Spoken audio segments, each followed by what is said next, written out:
नमस्कार, आप देख रहे हैं कालचक्र। मैं हूं श्रद्धा और मेरे साथ हैं प्रश्न कुंडली विशेषज्ञ पंडित सुरेश पांडे जी। पंडित जी, बहुत बहुत स्वागत है आपका। धन्यवाद। अपने दांतों पर नहीं देंगे ध्यान तो तन, मन, धन और भाग्य से हमेशा रहेंगे परेशान। दांतों का किस्मत कनेक्शन जानने के लिए जरूर देखिए कालचक्र। जी हाँ, ये तो आप जानते ही हैं कि दांत चमकदार हों तो आपकी सुंदरता और पर्सनैलिटी में चार चांद लग जाते हैं। लेकिन खराब दांत या खराब मसूड़े आपकी पर्सनैलिटी ही नहीं बल्कि आपकी किस्मत भी बिगाड़ सकते हैं। कैसे आपके खराब दांत आपकी लाइफ पे प्रॉब्लम्स बढ़ा सकते हैं? दांतों की बनावट, दांतों की कंडीशन का हमारी कुंडली में बैठे ग्रहों से क्या है नाता?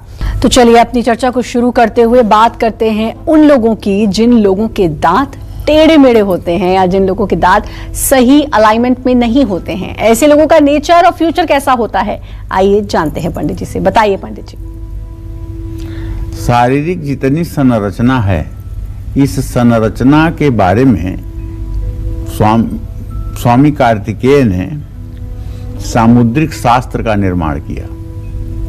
आंखें कैसी हों, दांत कैसे हों, कान कैसे हों, नाखून कैसे हों, पैर कैसा हो, सारी चीजें सामुद्रिक शास्त्र में वर्णित हैं। और जिन लोगों को भी सामुद्रिक शास्त्र का ज्ञान है वो सामने वाले व्यक्ति के शरीर को देख करके और उसके बारे में बहुत कुछ सही आकलन कर लेते हैं। अब ये बात दूसरी है कि आपको अध्ययन कैसा है, आपको उसकी जानकारी कैसी है। आज का विषय दांतों का हमने इसलिए लिया है कि इस समय बहुत ज्यादा लोग दांतों से अलर्ट रहते हैं। पहले के जमाने में दांत जैसे होते थे वैसे होते थे। बहुत लोग शौकीनी करते थे तो आगे के दो दांतों में सोना जड़वा लेते थे। पुराने जमाने की बात बता रहा हूं। और अब ऐसा नहीं है। अगर दांत जरा टेढ़े मेढ़े हैं तो लोग उस पर पूरा मतलब कि जाली लगवा देते हैं। तमाम प्रकार के उपचार हैं, तमाम प्रकार के अब इसके ट्रीटमेंट हैं, वो सब करवा रहे हैं। तो देखो, जिन लोगों के दांत पंक्तिबद्ध होते हैं, पंक्तिबद्ध का मतलब सुनियोजित, मतलब आगे पीछे नहीं होते हैं, इनको कहते हैं पंक्तिबद्ध। पंक्ति माने होती है लाइन, पंक्तिबद्ध होते हैं। ऐसे लोग सौभाग्यशाली और ऐश्वर्यवान होते हैं। ऐसा व्यक्ति हर प्रकार के सुख भोगता है। जिन लोगों के दांत पंक्तिबद्ध होते हैं वो सुशील होते हैं, सज्जन होते हैं और उनका व्यक्तित्व अपने आप में बहुत अच्छा होता है। लेकिन जिन लोगों के दांत टेढ़े मेढ़े होते हैं, ऐसे लोगों के जीवन में संघर्ष और असफलता का दौर चलता रहता है। कुछ लोग ऐसे जिनके दांत टेढ़े मेढ़े हैं गलत काम भी करते हैं, छल कपट करके जीवन निर्वाह करते हैं। जिन लोगों के सामने वाले दो दांतों के बीच में दूरी होती है, जिसको हम भाषा में कहते हैं छितरे दांत, मतलब दो दांतों के बीच में 1 mm 2 mm का फासला हो, ऐसे लोग सुख भोगते हैं। दूसरे की मेहनत और संपत्ति का फल इनको मिलता है। हंसते समय जिसके गाल में गड्ढा पड़ता है और बोलते समय जिसका ऊपर का दांत दिखाई दे, उसमें छेद दिखाई दे, तो मान लीजिएगा कि यह धनवान व्यक्ति है और हर प्रकार से सुख भोगेगा। पैतृक संपत्ति का सुख प्राप्त होगा।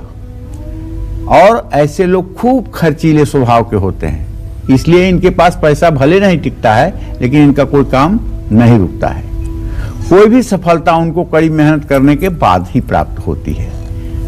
देखिए, दांत से जुड़ी आज इतनी ढेर सारी जानकारियां मैं आपको बताने वाला हूं कि आपको भी अगर अपने दांतों पर गौर करेंगे तो अगर आपके दांत में कहीं कोई कमजोरी है या कुछ अच्छाई है तो आपको भी अपना व्यक्तित्व समझने में राहत मिलेगी। इसलिए आज के कार्यक्रम को गंभीरता से केवल देखने की ही जरूरत नहीं है, इसको नोटिस करने की भी जरूरत है। अगर इसको आप नोटिस करेंगे तो आपको अपने बेटे के लिए बहू लाने में और बेटी के लिए दामाद ढूंढने में राहत मिलेगी और आपको समझ में आएगा कि सामने वाले का व्यक्तित्व कैसा है। मुकुल दिल्ली से हमारे साथ जुड़े हुए हैं। मुकुल जी, स्वागत है आपका। बात करिए पंडित जी से। पंडित जी नमस्कार। हाँ, सदा सुखी रहिए। मुकुल बात कर रहा हूँ पंडित जी। मेरा डेट ऑफ बर्थ है 16 अप्रैल 1992 जी। सुबह 11:35 बड़ौद, उत्तर प्रदेश जी। मेरा पंडित जी प्रश्न ये है कि मैं IAS के लिए तैयारी कर रहा हूँ। ऑलरेडी गवर्नमेंट जॉब में हूँ, बट 3 साल से प्रयास कर रहा हूँ, बट कुछ भी नहीं हो रहा। और अब आके ऐसा लग रहा है कि जैसे सब कुछ अब होगा ही नहीं।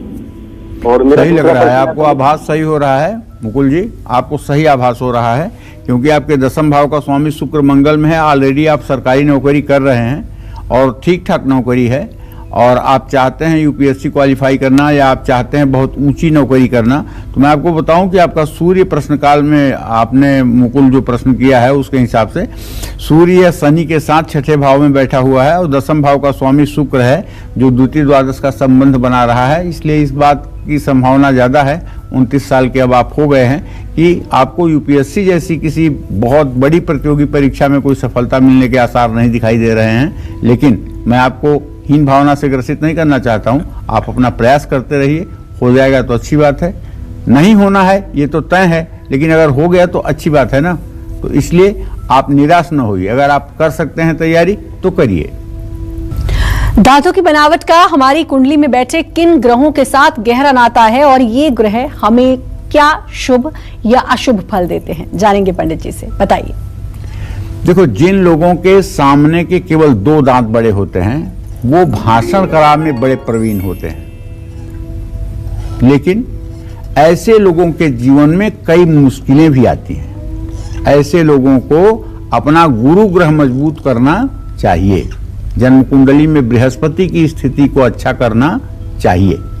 सामने के दांत इतने बड़े हैं कि वो ओठों को छूते हैं। पहले ये बहुत देखा जाता था, अब तो नहीं देखा जाता है। मैंने बचपन में बहुत देखा है कि लोगों के आगे के 2 दांत हाथी के दांत की तरह आकर के ओठ पर रहते थे, लेकिन अब तो नहीं दिखाई देता है किसी का। उसका कारण है कि अब डॉक्टरों के पास ऐसा इलाज है कि बाहर निकलने वाले दांत को अंदर कर देते हैं, लेकिन पहले ये बहुत दिखते थे। तो ये भाई शुभ नहीं है। ऐसे लोगों को अपना बुध ग्रह मजबूत करना चाहिए। बुध ग्रह मजबूत करने के लिए क्या कहेंगे आप? कहीं जाकर के बुध ग्रह में सीमेंट बालू डालेंगे? ऐसा नहीं। बुध ग्रह को मजबूत करने का सबसे अच्छा तरीका होता है कि अपने मामा से संबंध अच्छा रखें। बुध ग्रह को ठीक करने के लिए तोते को चना मिर्च खिलाएं, किसी तोते को पिंजरे से आजाद कर दें। बुध ग्रह को मजबूत करने के लिए फिटकिरी के पानी से कुल्ला करें। बुध ग्रह को मजबूत करने के लिए कपूर मंदिरों में आरती के लिए दान करें। बुध ग्रह को मजबूत करने के लिए छोटी बच्चियों के बीच में नमकीन का पैकेट बांटें। तो ये सब बुध ग्रह को मजबूत करने के उपाय हैं। और बुध ग्रह को मजबूत करने के लिए नारियल के तेल में कपूर मिला करके नहाने के बाद उसे अपने शरीर में लगाएं। इससे आपका बुध मजबूत होगा। हाँ, और बुध जब कमजोर रहेगा तो फैसला लेने की क्षमता भी प्रभावित होगी, क्योंकि बुधेन बुद्धि सदनर्थ संस्था। बुध जो है ये बुद्धि का कारक है। अगर कुंडली में बुध अस्त है या बुध चतुर्थ भाव में निर्बल है तो निश्चित रूप से बुध का बुरा प्रभाव ही मिलेगा। जिन लोगों के दांतों की पंक्तियां ऊपर नीचे ठीक बैठती हों, ऐसे लोग वाक कला में निपुण और गौरवशाली होते हैं। बुद्धिमान होने के साथ साथ ऐसे लोग स्वार्थ रहित भावना से अपना काम करते हैं। ऐसे लोगों के दांत बाहर की ओर निकले हुए होते हैं। ऐसे लोग बातूनी और अपनी बात मनवाने वाले होते हैं। यह हंसमुख स्वभाव वाले या फिर गुस्सैल भी कभी कभी देखे जाते हैं। ये तो आपने जान लिया, अभी बहुत सी चीजें जानना बाकी है। छोटे दांत वालों के बारे में बताऊंगा, जिनके दांत छोटे होते हैं या जिनका दांत मौसमी चटर्जी की तरह एक दांत पे दूसरा दांत चढ़ा होता है तो क्या होता है। बहुत सी चीजें बताने वाला हूं, ध्यान से सुनिएगा। तो बहुत सारी बातें हैं। छोटे दांत की बात पंडित जी कर रहे थे, तो चलिए जानेंगे छोटे दांत वाले लोगों की कुंडली में कौन सा ग्रह इनकी मुश्किलें बढ़ाता है, और जिन लोगों के दांत पर दांत चढ़ा होता है ऐसे लोगों को किस ग्रह का शुभ फल मिलता है। बहुत इंटरेस्टिंग सी बात है, क्योंकि दांत पे दांत मेरे भी चढ़ा, इसलिए इंतजार था।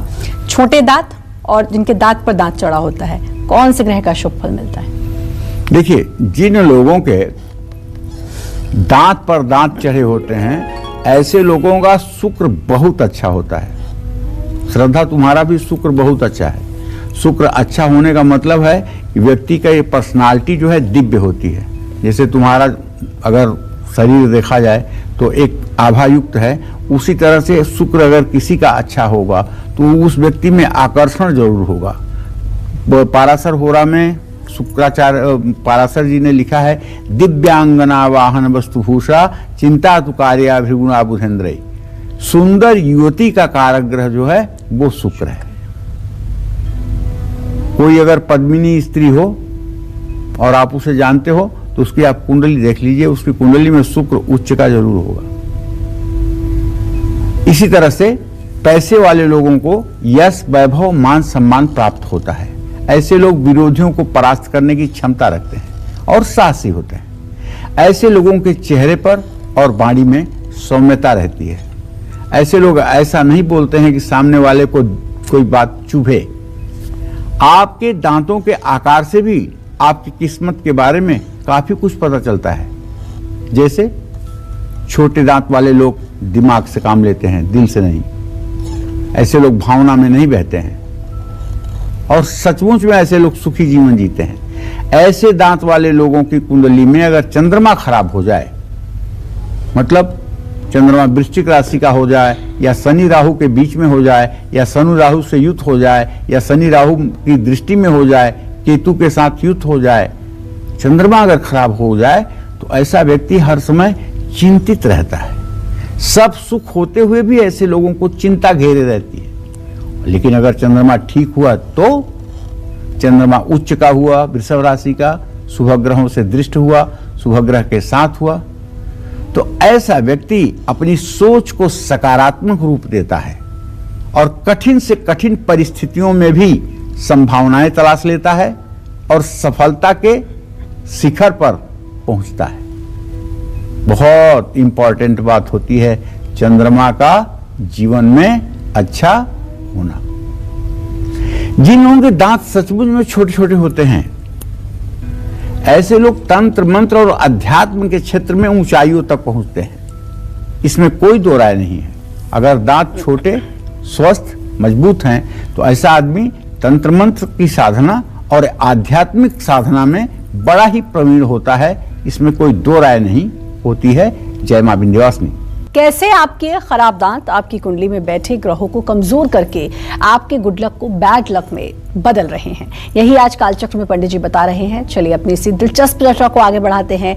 कुछ लोगों के दांत मीडियम साइज के होते हैं, ऐसे लोगों का नेचर और फ्यूचर कैसा रहता है, आइए जानते हैं। बताइए पंडित जी। देखिए, जिन लोगों के दांत मध्यम आकार के होते हैं, ऐसे लोग अपने शरीर और दिमाग का बराबर इस्तेमाल करते हैं। मध्यम आकार के दांत वाले लोग व्यावहारिक होते हैं। यहां व्यावहारिक का तात्पर्य ये कि जहां जिस चीज की जरूरत है वहां वही करते हैं। मध्यम आकार के दांत वाले लोगों का रुझान कला की तरफ ज्यादा होता है और अगर रुझान कला की तरफ है और दांत मध्यम है तो ऐसे व्यक्ति की कुंडली में शुक्र और बुध बहुत अच्छे होंगे। ये आप कुंडली देख करके विचार कर सकते हैं। बड़े दांत और छितरे हुए अगर ना हुए तो ऐसे लोग बिना संघर्ष के काफी तरक्की करते हैं। लेकिन दांत अगर बड़े और छितरे हो जाएं तब बहुत संघर्ष करना पड़ता है। रात को सोते समय दांत किटकिटाना दुर्भाग्यपूर्ण होता है। वैसे डॉक्टर तो ये कहते हैं कि जो लड़के या जो पुरुष या जो महिला रात को दांत चबाते हैं, दांत टीसने की आवाज आती है, उनके पेट में कीड़े होते हैं, कछुए होते हैं और उन्हें दवाई खा करके अपने पेट के कीड़े निकालना चाहिए। लेकिन सही बात यह है कि कुछ लोग दांत कटकटाते हैं रात में, उन्हें पता नहीं होता है और रात में दांत कटकटाने वाले लोगों की कभी कभी जीभें भी कट जाती हैं। तो ऐसे लोगों को चाहिए कि अगर आप दांत कटकटाते हैं तो आपको नीम की दातून बुधवार के दिन जरूर करना चाहिए। अगर आप नीम की दातून बुधवार के दिन करने लगेंगे तो आपके इस किटकिटाहट के व्यवहार में कमी आएगी। जय मां विंध्यवासिनी। और हमारे साथ कॉलर जुड़ चुकी है सुनंदा उड़ीसा से। सुनंदा जी, बहुत बहुत स्वागत है, बात करिए पंडित जी से। प्रणाम प्रणाम गुरु जी। हाँ, सदा सुखी रहो सुनंदा। तो मेरा 1/1 है, मेष राशि अश्विनी मेष राशि है। हम गृह प्रवेश करना चाहते हैं, कब करने से अच्छा होगा? रामनवमी में ठीक रहेगा क्या बाबा जी? क्या जानना चाहते हो? गृह प्रवेश करना है, गृह प्रवेश करना है। गृह प्रवेश करना है। हाँ, तो कब करने से अच्छा होगा? और नहीं तो रामनवमी का दिन करने से क्या ठीक रहेगा? हाँ, रामनवमी को भी आप गृह प्रवेश कर सकते हो। नवरात्र में तो गृह प्रवेश किया जाता है, लेकिन नवमी भगवान राम का जन्मदिन भले है, नवमी तिथि को रिक्ता तिथि कहते हैं। रिक्ता माने खाली। नवमी तिथि बहुत अच्छी तिथि नहीं होती है, लेकिन भगवान राम का चूंकि जन्म होता है नवमी तिथि को, चैत्र के नवमी तिथि को, इसलिए तो कहने का मतलब ये है कि उसके पहले भी गृह प्रवेश के मुहूर्त हैं और उन मुहूर्तों पे भी आपको ध्यान देना चाहिए। और 14 अप्रैल के बाद भी गृह प्रवेश के मुहूर्त हैं, उन्हें किसी स्थानीय ब्राह्मण से समझ करके आपको गृह प्रवेश करना चाहिए। जिन लोगों के ऊपर के दांत बड़े होते हैं, ऐसे लोगों का लक कैसा होता है? साथ ही जिन लोगों के दांत सफेद ना होकर हल्के पीले हमेशा रहते हैं, ऐसे लोगों का नेचर कैसा होता है और ऐसे लोगों का फ्यूचर कैसा रहता है? आइए जानते हैं, बताइए पंडित जी। जिन लोगों के दांत सफेद ना होकर हल्के पीले हमेशा रहते हैं, ऐसे लोग खुशमिजाज और भरोसेमंद होते हैं। ऐसे लोगों को सभी से मिलना जुलना बहुत पसंद होता है, लेकिन ऐसे लोगों को पेट संबंधी रोग होने की संभावना भी प्रबल रहती है। जिन लोगों के ऊपर के दांत बड़े होते हैं, वो लोग निश्चित रूप से भाग्यशाली होते हैं। ऊपर वाले दांतों के साथ साथ नीचे वाले दांत भी बड़े हों तो व्यक्ति ज्ञानी होता है, लेकिन उसका जीवन संघर्षमय होता है। जिस व्यक्ति के ऊपर वाले दांत असामान्य रूप से बड़े हों, मतलब बहुत ज्यादा बड़े हों, ऐसे व्यक्ति का मंगल बहुत ज्यादा मजबूत होता है और वो उच्च पद को प्राप्त करता है। ऐसा व्यक्ति सेना में, पुलिस में और रक्षा विभाग के किसी कार्यक्रम में समायोजित होता है और उसमें उसकी आजीविका होती है। जय मां विंध्यवासिनी। और भी बहुत सी रोचक बातें हैं जो जाननी है, लेकिन उससे पहले कुलदीप हमारे साथ जुड़ चुके हैं, हमारे कॉलर फरीदाबाद से। कुलदीप जी, स्वागत है, बात करिए पंडित जी से। हाँ जी, बात करिए आप पंडित जी से। हाँ जी पंडित जी से। हाँ जी, हेलो। हाँ, नाम बताओ अपना। मेरा नाम सुनीता शर्मा है पंडित जी। रीता शर्मा। मैं अपने, हाँ जी, फरीदाबाद से जी। हाँ जी, मैं पंडित जी, मैं बेटे के बारे में पूछना चाहती हूँ, मेरे बेटे की शादी के बारे में। उसका जन्म 17 अप्रैल 1990 8:15 पे। बहुत परेशान हूँ उसके बारे में पंडित जी, मैं बहुत ज्यादा चिंता कर रही हूँ। चलिए, चिंता करने से कोई फायदा नहीं होगा। आपके पंचम भाव का स्वामी शनि है, उससे सप्तम भाव का स्वामी सूर्य है। सूर्य शनि दोनों इस समय अपने भाव से 12 में बैठे हुए हैं। 17 जनवरी 2023 के बाद तुम्हारे बेटे का विवाह सुनिश्चित रूप से बहुत अच्छी जगह पे हो जाएगा और ये विवाह सितंबर अक्टूबर तक तय हो जाएगा। बिल्कुल चिंता करने की बात नहीं है। अगर कुछ अच्छा करना चाहती हो तो किसी भिखारी को 7 शनिवार भोजन करवा दो, इज्जत के साथ उसको भोजन करवा दो, पूरा भोजन करवा दो, चावल दाल रोटी सब्जी खिचड़ी जो भी करवा सकती हो। किसी भिखारी को 7 शनिवार बेटे के नाम से भोजन करवा दो। मैं गारंटी के साथ कहता हूं उसका विवाह भी अच्छा होगा, उसका भाग्य भी अच्छा होगा, इसमें कोई दो राय नहीं है। जय मां विंध्यवासिनी। और हमारे साथ एक और कॉलर जुड़ चुके हैं, बहुत बहुत स्वागत है। अपना नाम बताते हुए पंडित जी से बात करिए। हमारा नाम इंद्रावती है, मैं चुनार से बोल रही हूँ। हमारे बच्चों का प्रश्न है। हमारे बच्चे का नाम अमित और सुमित है। 1991 का फरवरी 10 फरवरी, एक बच्चे का 20 मार्च को जन्म है। तो उस लोग का क्या रहेगा, कैसा करियर रहेगा? अभी सरकारी नौकरी नहीं लगी है। देखो इंद्रावती, सही बात तो यह है कि तुम्हारे बड़े पुत्र भाव का स्वामी सूर्य है, जो अपने भाव से छठे भाव में बैठा हुआ है। सूर्य शनि बुध तीनों साथ में है। बड़े वाले बेटे को तुम्हारे सरकारी नौकरी नहीं मिलेगी। समय बर्बाद करना चाहें तो बर्बाद कर लें, और जितना चाहें उतने दिन तक बेरोजगार रहें। लेकिन मैं तो कहूँगा कि इन्हें कुछ न कुछ अपना काम शुरू करना चाहिए। इन्हें अपना काम शुरू करने में सफलता मिलेगी। इन्हें अपना काम शुरू करने के लिए प्लाईवुड, सनमाइका का काम, लकड़ी का काम भी कर लेना चाहिए, उसमें भी इनको सफलता मिलेगी। और अगर ये चावल का काम करें तो उसमें भी इनकी सफलता मिलेगी। पुनीत का जहाँ तक प्रश्न है तो उनके बारे में आपको बता दूं कि अभी उनके लिए समय है।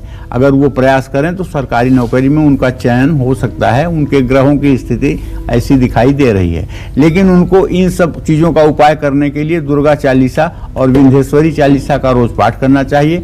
और हो सके तो 5 पूर्णिमा विंध्याचल जाकर के माँ विंध्यवासिनी का दर्शन करना चाहिए। वहाँ घी का दिया भी जलाना चाहिए। इससे छोटे वाले बेटे को सरकारी नौकरी मिलने में सफलता मिलेगी। और जिन लोगों के दांत बड़े होते हैं और उनके बीच में गैप भी होता है, ऐसे लोगों का नेचर कैसा होता है? साथ ही लोगों को किस एज तक स्ट्रगल करना पड़ सकता है, आइए जानेंगे। बताइए पंडित जी। देखो भाई, जिन लोगों के दांत बड़े होते हैं और उनके बीच में थोड़ा सा गैप होता है, ऐसे लोग मूल नक्षत्र के प्रभाव में हो सकते हैं। ऐसे लोगों की प्रायः कुंडली जब देखी जाती है तो इन लोगों का जन्म मूल नक्षत्र में होता है। ऐसे लोगों को 42 साल की उम्र तक संघर्ष करना पड़ता है। लेकिन मूल के चौथे चरण में अगर जन्म होगा तो 1 घंटे भी संघर्ष नहीं होगा। ये बात थोड़ा सा समाधान अपने दिमाग में रख लीजिए। पहले चरण में होगा, दूसरे चरण में होगा, तीसरे चरण में होगा, तब तो 42 साल की उम्र तक संघर्ष करना पड़ेगा। लेकिन चौथे चरण में होगा तो जन्म लेते ही सोने का कटोरा, दूध और सोने का चम्मच आपके पास होगा और पूरे जीवन में संघर्ष नहीं करना पड़ेगा। और ये लोग स्वभाव से गुस्सैल भी होते हैं। किसी व्यक्ति के नीचे की दाढ़ जल्दी गिर जाए तो ऐसे व्यक्ति का शरीर अगर भारी हो जाए तो 36 साल की आयु के बाद उसके संघर्षों में कमी आती है। अर्थात ये कह लें कि ऐसे व्यक्ति का 36 साल के बाद प्रबल भाग्योदय होता है। ज्योतिष में मैंने जहां तक देखा है, ऐसे लोगों की कुंडली में 11वें भाव में राहु होता है और 36 साल के बाद ऐसे लोग पश्चिम दिशा की यात्रा करते हैं। और ऐसे लोगों को वो सुख मिलता है जिंदगी में जिस सुख की कभी वो कल्पना नहीं किए रहते हैं, और इतनी सफलता मिलती है जिसकी कभी उन्हें उम्मीद नहीं होती है। और सचमुच में ऐसे लोग अपने कुल के नायक के रूप में जाने जाते हैं। जय मां विंध्यवासिनी। और भी बहुत सी बातें जाननी बाकी हैं, लेकिन असम से एक कॉलर जुड़ चुके हैं। बहुत बहुत स्वागत है आपका। अपना नाम बताते हुए पंडित जी से बात करिए। हाँ जी, मेरा नाम अवतार सिंह बाबा है जी। अपनी बेटी और बेटे के बारे में पूछना चाहता हूँ सर। पूछिए। मेरी बेटी का नाम है अमृत कौर बाबा। डेट ऑफ बर्थ है 10 जुलाई 1986। टाइम है 11:10 AM सुबह का। और बेटा का नाम है मनप्रीत सिंह बाबा। 21 जून 1993 में उनका डेट ऑफ बर्थ है और टाइम है 8:10 AM सुबह का। तो बेटी की शादी के बारे में पूछना चाहता हूँ और उसका भविष्य कैसा रहेगा, और बेटी का भी भविष्य और नौकरी के बारे में पूछना चाहता हूँ सर। देखिए, आपके पुत्री भाव का स्वामी सूर्य है। सूर्य शनि की दोनों की स्थिति अपने भाव से छठे भाव में है। आपकी बेटी 35 साल की हो गई है। उसके विवाह में बहुत ज़्यादा विलंब हो चुका है और कुंडली में प्रश्न के आधार पर शुक्र ग्रह उसका ठीक नहीं है। जब तक शुक्र ग्रह की आप शांति नहीं करवाएंगे तब तक विवाह की संभावना बहुत कम है। आप अपनी बिटिया से स्वयं कहिए, ओम सुं शुक्राय नमः। इस मंत्र का 10 माला जप 72 दिन करे। जप करते समय दुर्गा जी के सामने घी का दिया जला करके रखे। स्वयं कोशिश करे कि सफ़ेद रंग के वस्त्र पहन करके जप करे। मिश्री का भोग दुर्गा जी को लगाए। ये उपाय 72 दिन तक करे। जब ना करने लायक रहे तो 5 दिन ना करे, लेकिन 72 दिन ये जप करने के बाद शादी का संयोग बनेगा। इसी क्रम में जो आपने अपने बेटे के बारे में प्रश्न किया है तो उसके बारे में आपको बताना चाहूँगा कि देखिए, शुक्र और मंगल की युति एक साथ है। बेटी के विवाह होने के बाद बेटे का भाग्योदय, बेटे का पारिवारिक जीवन अपने आप ठीक हो जाएगा, कोई रुकावट नहीं रहेगी। जो कुछ भी रुकावट है वो बेटी के ब्याह में ही रुकावट है, और उसकी रुकावट का कारण शुक्र ग्रह है। अगर आप शुक्र ग्रह की अच्छे से शांति करवा लेते हैं तो 64 दिनों के बाद आपको शुभ समाचार मिलना शुरू हो जाएगा। जय मां विंध्यवासिनी।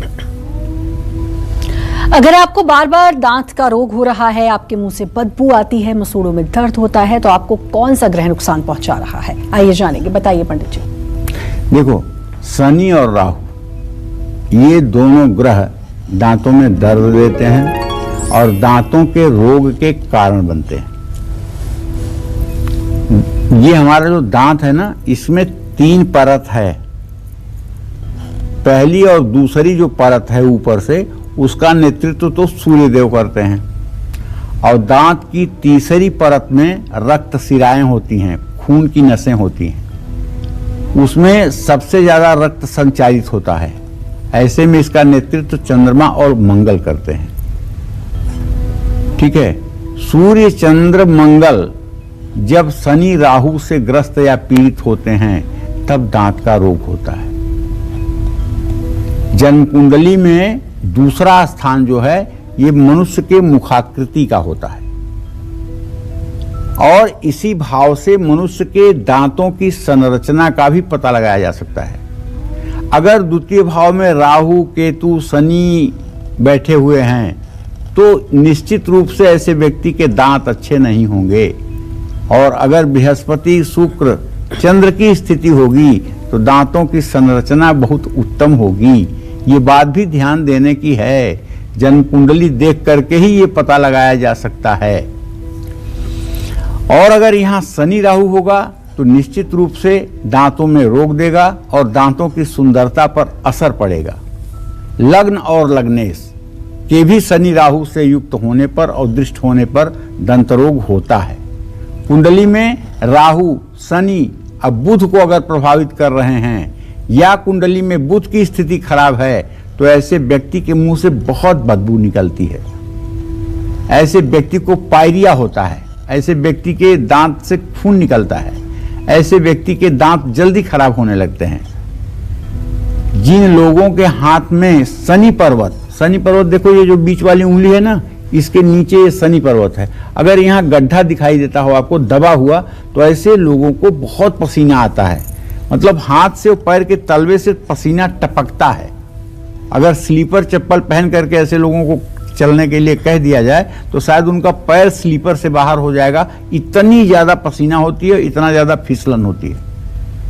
और अगर हाथ से पसीना आएगा तो मुंह से दुर्गंध बदबू जरूर आएगी।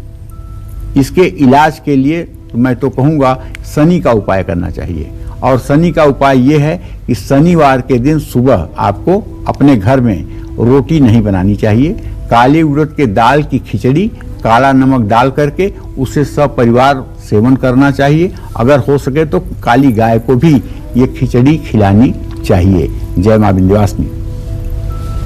तो लगातार पंडित जी आपको बता रहे हैं ऐसी रोचक जानकारी कि दांत से आपकी किस्मत बद या बिगड़ सकती है, कौन से ग्रहों का प्रभाव आप पर बुरा या अच्छा, शुभ या अशुभ हो सकता है। लेकिन दांतों में अगर दिक्कत है तो एक बात और, डॉक्टर को भी आप जरूर दिखाएं, डेंटिस्ट के पास भी जरूर जाएं ताकि आपके दांत स्वस्थ हों। जिन लोगों के दांत में कीड़े लग रहे हैं वो इसे हल्के में ना लें, क्योंकि जितना आपकी सेहत के लिए यह हानिकारक है उससे कहीं ज्यादा आपकी किस्मत के लिए भी नुकसानदायक है। कैसे, आइए जानेंगे। बताइए पंडित जी।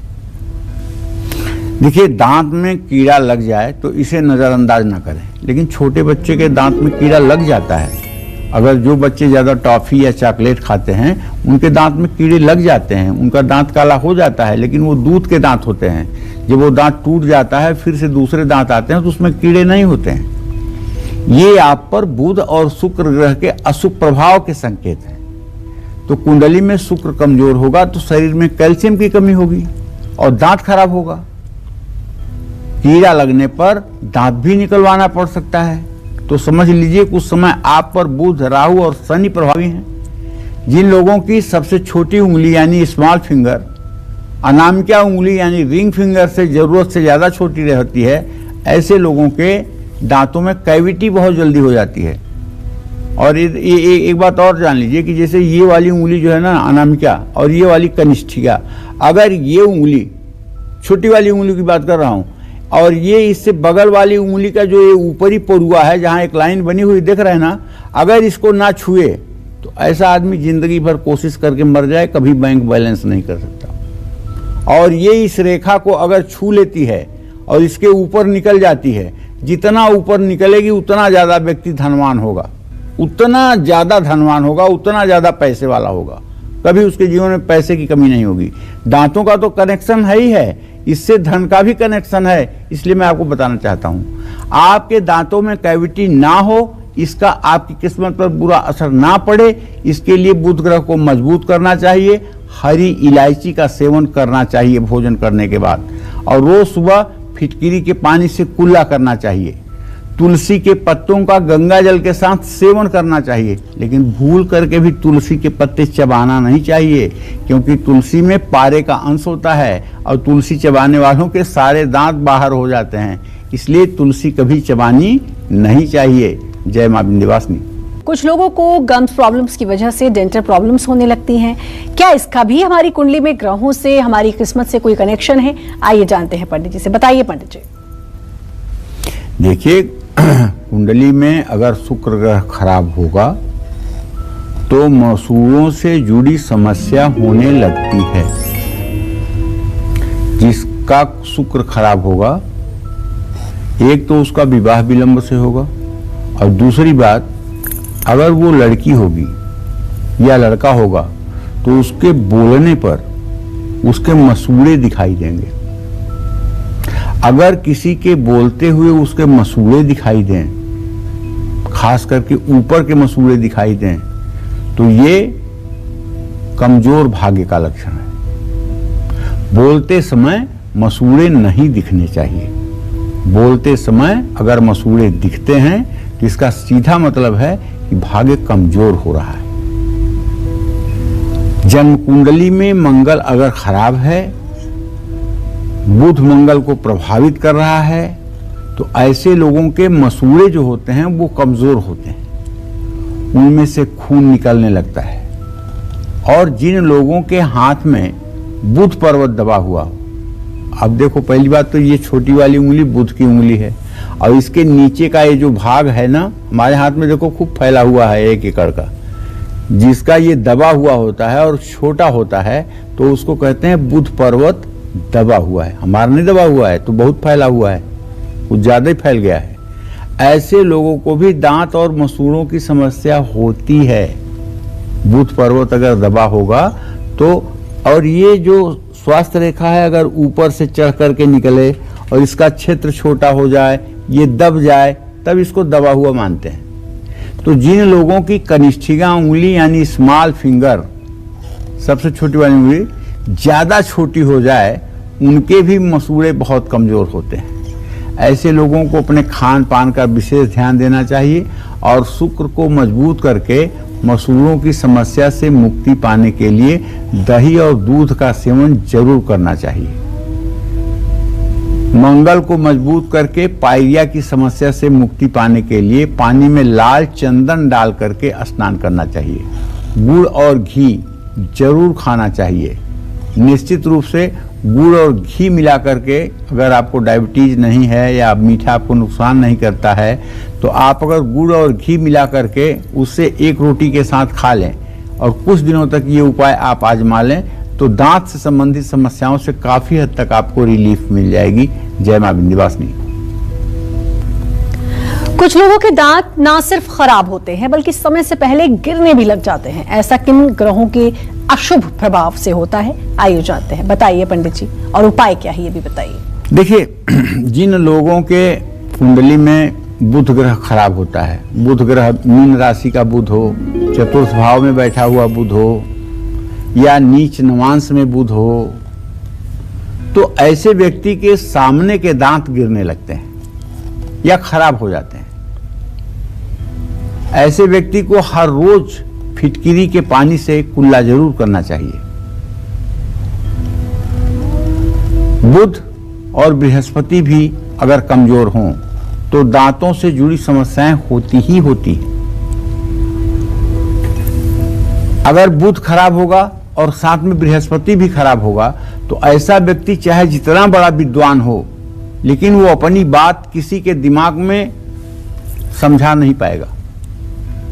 और बुध बृहस्पति अगर बहुत अच्छे हों, दोनों अच्छे हों, दोनों साथ में हों, दोनों का दृष्टि से संबंध हो, तो ऐसा आदमी प्रगल्भ योग का माना जाता है। ऐसा आदमी कम विद्वान होते हुए भी अच्छे अच्छे विद्वानों का दिमाग बदलने वाला होता है। अमरबेल या गिलोय, ये थोड़ा सा 1 सेंटीमीटर का टुकड़ा अगर हरे धागे में गले में धारण किया जाए तो ये भी लाभकारी होता है। बुध खराब होने पर अपने खान पान और व्यवहार को भी लेकर सतर्क होना चाहिए। जिन लोगों का बुध कमजोर होता है उनको ज्यादा गर्म और ज्यादा ठंडा चीज खाने से परहेज करना चाहिए। जिन लोगों को अपनी कुंडली में बृहस्पति ग्रह को मजबूत करना है उनको अपने दांत हमेशा साफ रखने चाहिए। और मैं तो ये कहूंगा अपने दर्शकों से कि रात में भोजन करने के बाद भी एक बार आपको ब्रश करना चाहिए। भोजन करके और सीधे सो नहीं जाना चाहिए, बल्कि ब्रश जरूर करना चाहिए ताकि मुंह में छिपे हुए अन्नकण बाहर आ जाएं और मुंह में किसी प्रकार के अन्नकण की दुर्गंध या बदबू ना आए। जय मां विंध्यवासिनी। और हमारे साथ मुंबई से कॉलर जुड़ चुकी है अर्चना। अर्चना जी, बहुत बहुत स्वागत है, बात करिए पंडित जी से। हाँ पंडित जी प्रणाम। हाँ, सुखी रहिए अर्चना जी। पंडित जी मेरे पास बहुत सारे सवाल हैं, लेकिन पहला सवाल है मेरे पति का, जो 17 साल से एक ही जॉब में है, ना प्रमोशन हो रहा है, ना उनका पेमेंट ज्यादा इंक्रीज हो रहा है और बहुत संघर्ष करते हैं। और दूसरा सवाल मेरी बेटी का है जिसका डेट ऑफ बर्थ है 21 अक्टूबर 1998, सुबह के 9:24। उसका भविष्य कैसा रहेगा, वो कहाँ सक्सेस होगी?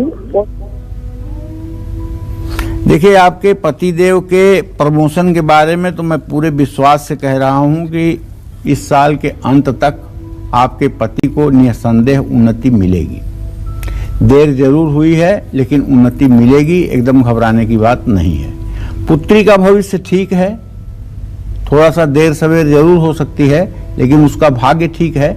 उसे आप कहिए कि बृहस्पतिवार का व्रत करके केले के पेड़ की पूजा किया करे, इससे उसका भाग्योदय जल्दी हो जाएगा। जय मां विंध्यवासिनी। दांतों में कैविटी हो या ना हो, लेकिन दांत पीले बहुत सारे लोगों के होते हैं। क्या ये सिर्फ ओरल हाइजीन की वजह से है या फिर इसके पीछे ग्रहों का भी खेल हो सकता है? आइए जानते हैं पंडित जी से, बताइए। दांतों में पीलापन आ रहा है तो ये इसका कारण शरीर में कैल्शियम और फास्फोरस की कमी बतलाता है। जानते हैं, अब तो आप नल का पानी पी रहे हैं, अब तो आप ट्रीटेड वाटर यूज कर रहे हैं। पहले जब कुएं से पानी पिया जाता था तब कुछ कुएं ऐसे भी होते थे कि जिनका पानी पीने पे सभी के दांत पीले हो जाते थे। चाहे जितना दातून करो, चाहे जितना ब्रश करो, चाहे जितना मंजन करो, उस पानी में ऐसी खासियत होती थी कि दांत पीले हो जाते थे। खैर, अब वो बात नहीं है, ना आप कुएं का पानी पी रहे हैं और ना उस तरह का दूषित पानी है कि आपके दांत पीले करेगा। लेकिन फिर भी अगर आपके दांत पीले हैं तो इसका मतलब कि आपके शरीर में कैल्शियम और फास्फोरस की कमी है। और कैल्शियम फास्फोरस को ठीक करने के लिए आपको कैल्शियम की गोलियां भी खानी चाहिए। लेकिन कुंडली में अगर चंद्रमा कमजोर होगा तो ही ऐसा होगा। और अगर ऐसा हो तो आपको नारियल का पानी रोज जरूर पीना चाहिए। एक नारियल का पानी रोज सुबह अगर आप पीना शुरू करें तो इससे कैल्शियम फास्फोरस दोनों मेंटेन होगा और आपके दांतों का पीलापन धीरे धीरे चला जाएगा। फ्रिज में रखी चीजें कोशिश करें कि ना खाएं और पिपरमिंट का भी सेवन ना करें। जिन लोगों के मुंह में बहुत ज्यादा थूक बनता है, सलाइवा थूक बनता है, उन लोगों को जल्दी से जल्दी सूर्य का उपाय शुरू कर देना चाहिए। और सूर्य का जो सबसे अच्छा वाला उपाय है मेरी समझ से वो ये है कि सूर्योदय के समय सूर्य को अर्घ दे करके और सूर्य के सामने 3 मिनट खड़े होकर के गायत्री मंत्र बोलना चाहिए। क्योंकि एक बात जान लीजिए कि अगर थूक बहुत ज्यादा आने लगे और आदमी बार बार थूकने लगे तो समझ जाना चाहिए कि इसका सूर्य कहीं न कहीं से अशुभ स्थिति में इस समय प्रभाव डाल रहा है।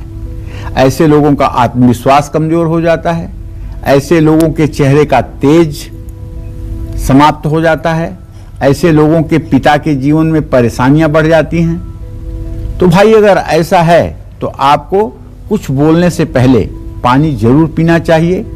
गुड़ और तांबे का बर्तन ये भी दान करना चाहिए, इससे भी सूर्य की स्थिति अच्छी होती है। और हाँ, एक तार तांबे का, एक तार सोने का, एक तार चांदी का, 3 तार पतले पतले उन्हें आपस में ट्विस्ट करके और उसकी अंगूठी बनवा करके अगर दाहिने हाथ की अनामिका उंगली में रिंग फिंगर में पहन ली जाए तो इससे सूर्य भी अच्छा होता है और इससे आपके अशुभ से अशुभ ग्रहों का प्रभाव भी समाप्त होता है। इस अंगूठी का नाम है दारिद्र नाशिनी। ये दारिद्र नाशिनी अंगूठी है। जिन लोगों की अनामिका उंगली में त्रिधातु की यह अंगूठी होती है उनका दरिद्र जल करके अपने आप नष्ट हो जाता है। हो सकता है कि मूंगा माणिक पुखराज आपको न सूट करे, नीलम आपको ना सूट करे, लेकिन ये ऐसी चीज है कि जो सबको सूट करती है और सभी राशि वालों को ये धारण कर लेना चाहिए। सबके लिए ये फायदेमंद है। जय मां विंध्यवासिनी। और हमारे साथ कॉलर जुड़ी हैं प्रमिला हमीरपुर से। प्रमिला जी, बहुत बहुत स्वागत है आपका। बात करिए पंडित जी से। जय विंध्यवासिनी मां पंडित जी। जय मां विंध्यवासिनी प्रमिला। पंडित जी, मेरा सवाल है अपने लिए। मेरी जन्म तिथि है 2 अप्रैल 1978। मुझे अपनी सरकारी नौकरी का पूछना। चलो मैं प्रमिला तुम्हें बताना चाहूंगा बेटा, आपने सरकारी नौकरी के बारे में पूछा है। बुध की स्थिति अपने भाव से पंचम बनी हुई है, सरकारी नौकरी का योग नहीं है, समय बर्बाद करना उचित नहीं है। प्राइवेट सेक्टर में उम्मीद करो। जय मां विंध्यवासिनी। बिल्कुल, बहुत अच्छी जानकारी थी पंडित जी आपने दी और अपना समय दिया उसके लिए आपका बहुत बहुत धन्यवाद। कल फिर होगी आपसे मुलाकात। उम्मीद करते हैं आज का विषय आपको बहुत पसंद आया होगा। फिलहाल कालचक्र में इतना ही। बाकी खबरों के लिए लगातार बने रहिए न्यूज़ 24 के साथ। नमस्कार। नमस्कार, मैं हूं मानक गुप्ता। अगर आपको हमारा ये वीडियो पसंद आया हो तो इसे लाइक और शेयर जरूर करें और हाँ, हमें सब्सक्राइब और फॉलो करना ना भूलें ताकि आप देश और दुनिया की कोई खबर मिस ना करें। तो जुड़े रहिए हमारे साथ और देखते रहिए न्यूज़ 24।